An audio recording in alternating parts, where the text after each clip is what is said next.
Hello and welcome back, adventurers. This is Captain TTRPG, and today we're talking about Pathfinder 2nd Edition. Hello, adventurers, and welcome back. Today we're going to be talking about melee weapons. Not just the weapons themselves, but weapon types and properties. Part of the fantasy of any weapon-wielding character, whether you've got some brutish barbarian down to a stabby rogue, are the weapons you're wielding. There's something special about a longbow in the hands of an archer or a lance while riding a mount that just makes it more fun, more flavorful, more distinct. What can be a letdown, though, is when a game hands you a bunch of weapons that, sure, they've got different names and you can think about them differently, but when it comes down to it, they're really just all the same with a different damage dice. Well, luckily in Pathfinder 2nd Edition, that's not a problem. So we are going to go ahead and talk about the base weapon types, weapon categories, and weapon properties for melee weapons that help you make choices that'll be more fun, but also make the choices easy too, because it can be overwhelming if you're just thrown into 100 different melee weapons and have no idea what you're looking at. For those coming from D&D 5e or older editions of the game, there's been a history of weapons having types, meaning ranged or melee, as well as number of hands.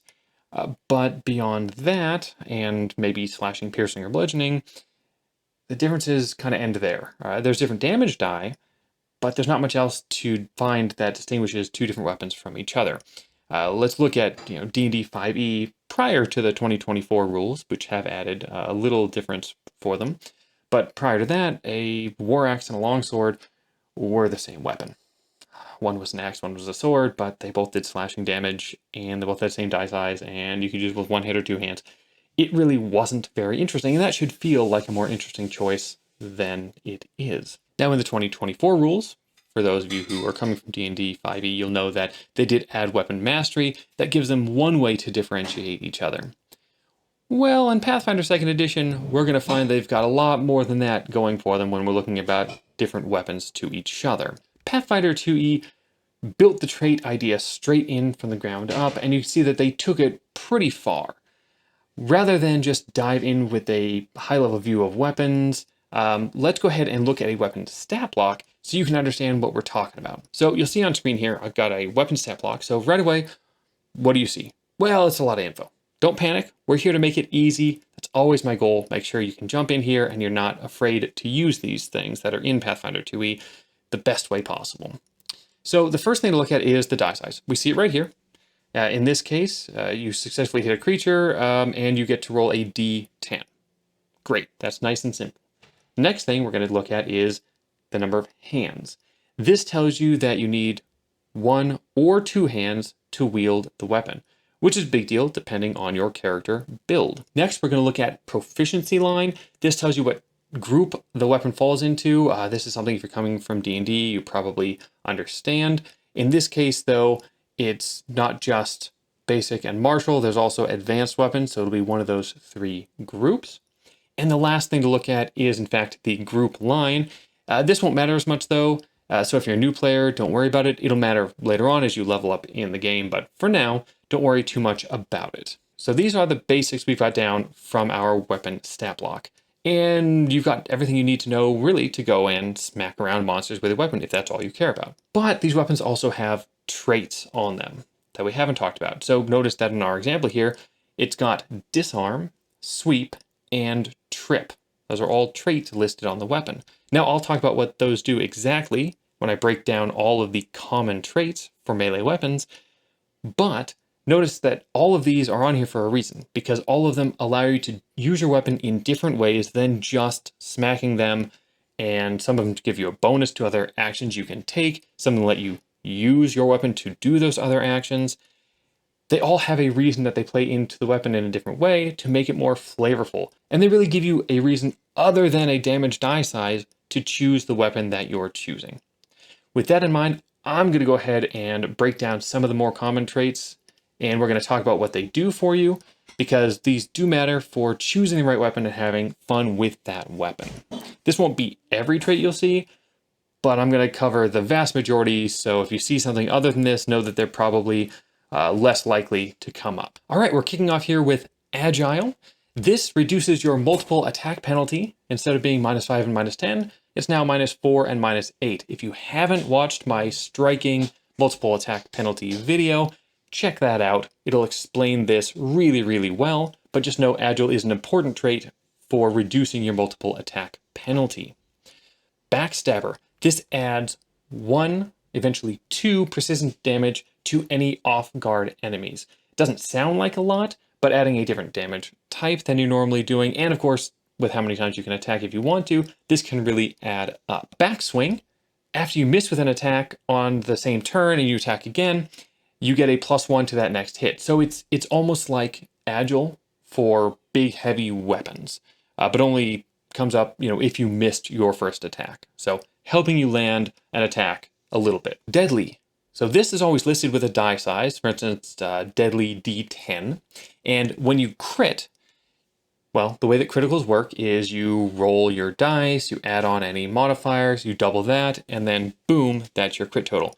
Well, when you've got a deadly weapon, you're going to do what you normally do, only after you add up that total, then you get to add a D10 and add that D10 roll on as well. So this lets you do a little more damage with a deadly weapon. Can be a nice bonus, especially to weapons that don't have as big a damage die size, and you get more dice depending on how high your striking runes are for your weapon. So if you've got greater or major striking runes, you get to add more dice with your deadly trait, which is really, really cool. Disarm. You can actually use the weapon itself to take the disarm action. So normally you need a free hand to disarm somebody. In this case, the weapon can do it for you. And if your weapon has a potency rune, so it's like a +1 or +2 weapon, those pluses get to add into your disarm attempt, which is great, making you more likely to disarm your enemy. Fatal. Just like with Deadly, this will come with a die size, only this is more special. So Deadly, on a crit, you added 1 at the end. This time, with Fatal on a crit, all of your weapon damage dice change to the number. So let's say normally you have a D6 weapon. If it's got Fatal D10, all of your damage dice are going to turn into D10s, roll them, total it up, double, then add a D10 at the end. So Fatal is very, very strong if you're going to crit a lot. Finesse. Probably one of the most, if not the most important trait to look for here. It means you use Dex instead of Strength for your attack rolls. Now your added damage from weapon is still Strength. So if you're coming from D&D, Finesse doesn't mean, oh, I use my Dex modifier for both attack and damage. I just use it for my attack roll. But for Dex-based attackers, Finesse is critical. Forceful. Attacks beyond your first on a turn, you add extra damage. So, you attack the first time, damage as normal, you attack a second time, and you get 1 extra damage per dice on your second hit and on your third attacks. What does that mean when I say per dice? If you have striking runes on your weapon, so with a basic striking rune, instead of your weapon doing on base 1d10, it'll do 2d10, which means if you have forceful and you hit a second time, you'll add 2 extra damage onto that swing. Grapple. Just like disarm, you get to use your weapon to try to grapple, and potency rune bonuses count toward your grapple attempt. In case I didn't mention it before, this also uses the weapon's reach itself. So if you have a reach weapon that allows you to get somebody from 10 feet away, you can now grapple them from 10 feet away. Or with disarm, you could have disarmed them from 10 feet away. We haven't actually talked about the reach trait yet, but we'll get there. Parry. You can use an action to raise your weapon just like raising a shield, and you gain +1 to AC. You can't shield block with it, but at least it gives you a bonus to your AC, and you don't have to have a shield. So if you have a big two-handed weapon with parry, and you have 1 action left, you're not going to hit the creature, you might just raise it and get yourself a little higher AC. Reach, promise we'd come back here, allows your weapon to attack from 10 feet away rather than 5. If you already have reach without the weapon, the trait just adds 5 feet. So let's say you're a giant barbarian and you can already hit, you already have reach because of becoming giant. This will just add another 5 feet. So now you can hit creatures from 15 feet away, which is kind of nuts. Shove. Works like grapple and disarm.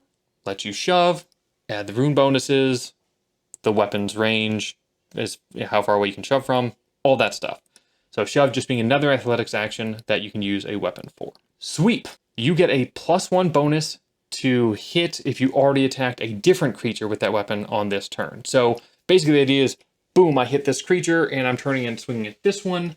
well, that second creature, you get a +1 bonus, effectively reducing your multiple attack penalty by 1, which is really nice if you're trying to hit multiple foes who are around you. Thrown. This always comes with a range, so thrown 20 feet, for instance, allows you to make a ranged attack in the listed range. Now, this is a range increment, so keep in mind, I've got a video about this as well, but this is a range increment, so you can actually throw farther than that, but you've got a listed range increment, and if you're throwing your weapon and you hit with a strike, you still get to add your strength damage to the damage you do, but you're using now your dexterity for the attack roll because it is a ranged attack. So dex for the attack modifier, strength for damage, which is unique because most ranged weapons, you don't get to add a modifier to damage. Trip. Just like shove, disarm, and all the rest, use your weapon, you get to use its range, you get to add its potency bonuses, and you don't need a free hand. So tripping with a weapon, really, really helpful. Two-hand. This always comes with a die size, so two-hand D12, for instance. What it means is you're using a weapon that normally requires only one hand. If you choose to wield it with two hands, it increases the die size to this, so from a D8 to a D12, for instance. Versatile. This will at least list one damage type, so versatile S for slashing or versatile fire, something like that.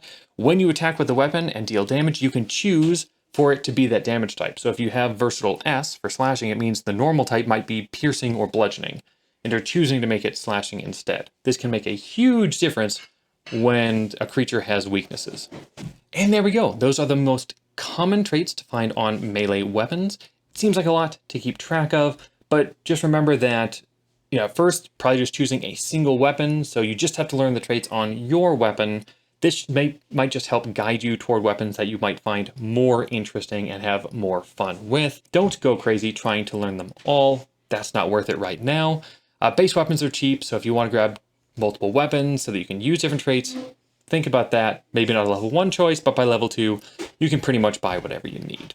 I hope this has helped you understand melee weapons in Pathfinder 2nd Edition so that you feel like you can go out and play the character you want to play with the fantasy you're looking for.